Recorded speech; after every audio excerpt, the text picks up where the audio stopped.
Nervous Americans overseas, now scrambling to get back home. Holed up in this hotel this morning, Californians China Barrett and Ethan Smith fled Portugal, now on hold with their airline. Your wait time is greater than 2 hours. So far, they've spent $1,000 extra and made multiple calls to United. Yesterday, they waited 4 hours and still couldn't get through. They were caught off guard by President Trump's surprise travel ban. My mom actually texted me and she basically said, you need to get home ASAP because we don't know if this is going to affect you directly or not. The announcement causing confusion and widespread travel chaos.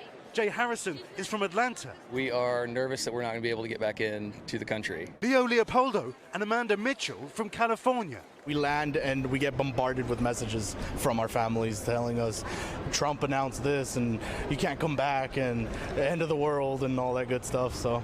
In fact, the president's 30-day ban only targets European citizens from 26 countries. But fears over flights and the future fueling Americans to get back quickly.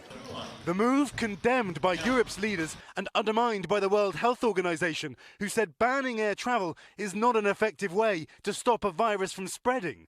The U.S. administration sending mixed messages. Vice President Pence stating that all Americans can fly home from Europe regardless of their condition. They'll go through a process.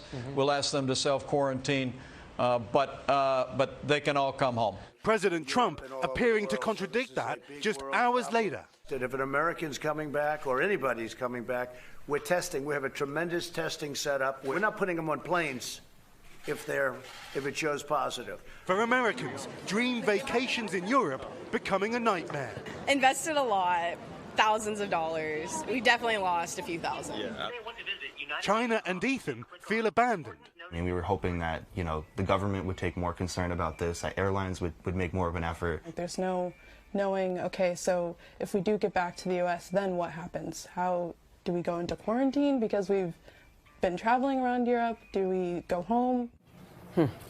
A lot of confusion, and the word of the day, anxiety, Keir. I mean, Americans are exempted from these rules. People in the UK are exempted from these rules, but you're still seeing people race to the airports just afraid of what might be the next rule to come.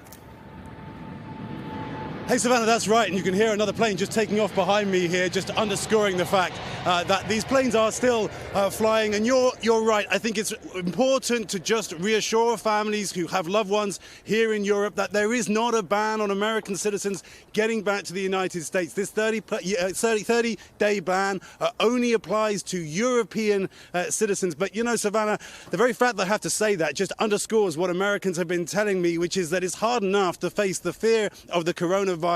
It makes it worse when you feel confused and you feel like you're not getting support. I do want to tell you, by the way, Savannah, that we did reach out to United Airlines. They have just come back to us. They want to reassure people that they are not stranding people, but that they are flooded with calls and they're asking their customers to have patience, Savannah. All right. That will need a lot of, Keir. Thank you very much.